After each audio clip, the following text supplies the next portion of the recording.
कि तालाब के पास एक शिकारी छिपा बैठा था जो तीनों की बातें सुन रहा था। शिकारी ने सोचा, अगर मैं इनकी इस बहस का फायदा उठाऊं और इन्हें अलग कर दूं, तो इन्हें आसानी से पकड़ सकता हूं।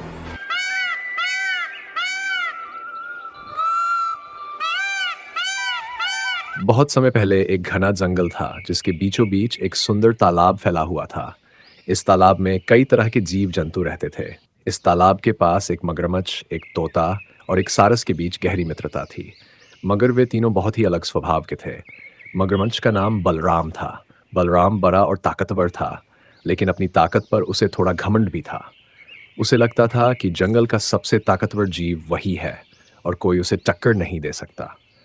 दूसरी ओर तोता, जिसका नाम मिथु था, वह बहुत चालाक और बुद्धिमान था। मिथु हर परिस्थिति का सामना अपनी चतुराई से करता था, लेकिन वह बातों में बहुत तेज था और कभी-कभी उसकी बातें दूसरों को चुभ जाती थीं। और तीसरा था सुधीर सारस, जो शांत और गंभीर था। वह ज्यादा बोलता नहीं था, लेकिन जब कोई समस्या आती तो वह अपने धैर्य और समझदारी से हल निकालता था। एक दिन तालाब के किनारे बैठकर तीनों आपस में बात कर रहे थे। बलराम ने गर्व से कहा, देखो मित्रों, मैं इस तालाब का सबसे ताकतवर प्राणी हूँ। अगर कोई भी खतरा आता है तो मैं अकेले ही उसे संभाल सकता हूँ। बलराम, ताकत तो ठीक है, पर असली ताकत तो दिमाग में होती है। मेरी बुद्धि से कोई भी मुझसे जीत नहीं सकता। बलराम हंसते हुए बोला, अरे मिथु, बुद्धि की बातें छोड़ो। अगर सामने कोई बड़ा खतरा हो तो क्या तुम अपनी चतुराई से उससे निपटोगे?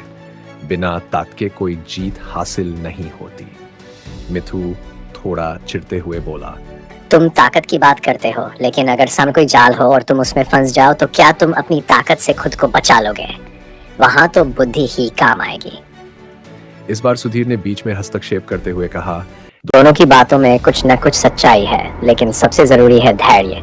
जब तक हम धैर्य से काम नहीं लेंगे, हमारी ताकत और बुद्धि दोनों बेकार हो जाएगी। तीनों इस बात पर बहस कर ही रहे थे कि तालाब के पास एक शिकारी छिपा बैठा था जो तीनों की बातें सुन रहा था। शिकारी ने सोचा, अगर मैं इनकी इस बहस का फायदा उठाऊं और इन्हें अलग कर दूं, तो इन्हें आसानी से पकड़ सकता हूं। शिकारी ने एक चाल चली। उसने तालाब के किनारे एक बड़ा जाल बिछाया और उस जाल के पास कुछ मछलियां छोड़ दी।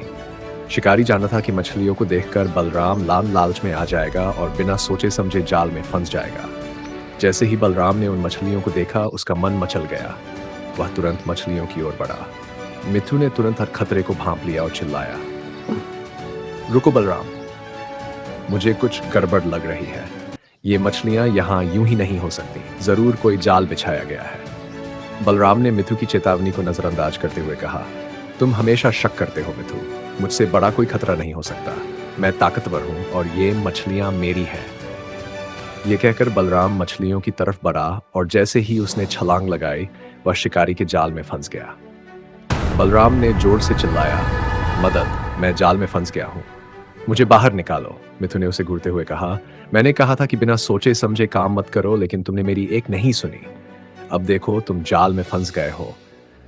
बलराम को अपनी गलती का एहसास हुआ, लेकिन अब समय बर्बाद करने का मौका नहीं था। सुधीर ने स्थिति को समझा और बोला, अब दोषारोपण करने से कुछ नहीं होगा, हमें मिलकर बलराम को बचाना होगा। मिथु ने अपनी तेज उड़ान से शिकारी की स्थिति का पता लगाया और देखा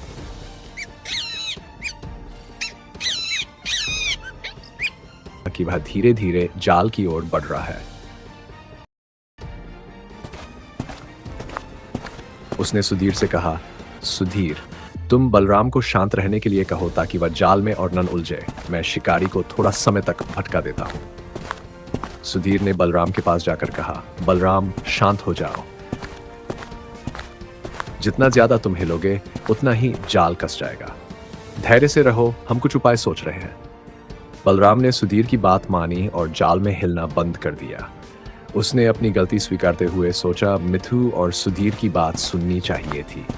उधर मिथु शिकारी के पास पहुंचा और अपने तेज स्वर में चिल्लाया, ओहो, देखो देखो, वहां पेड़ पर एक बड़ा फल गिरा है। शिकारी का ध्यान भटक गया और वह पेड़ की ओर देखने लगा। इस बीच मिथु तेजी से दूसरी दिशा में उड़ गया ताकि शिकारी तालाब से दूर रहे। अब सुधीर ने अपनी लंबी चोंच का इस्तेमाल करते हुए धीरे धीरे जाल को काटना शुरू किया। उसने अपने धैर्य से जाल को ढीला किया और कुछ देर बाद बलराम बाहर निकलने में सफल हो गया। तीनों ने तेजी से तालाब की गहराई में छलांग लगाई और शिकारी के जाल से दूर हो गए। शिकारी जब वापस लौटा तो उसने देखा कि उसका जाल खाली था। वह हैरान रह गया और मायूस होकर जंगल से वापस लौट गया। तालाब के पास तीनों मित्र फिर से एकत्रित हुए। बलराम ने शर्मिंदा होकर कहा, मित्रों, आज तुम दोनों ने मुझे बचा लिया। मैं अपनी ताकत पर बहुत गर्व करता था, लेकिन आज समझ में आया कि अकेली ताकत कुछ नहीं होती।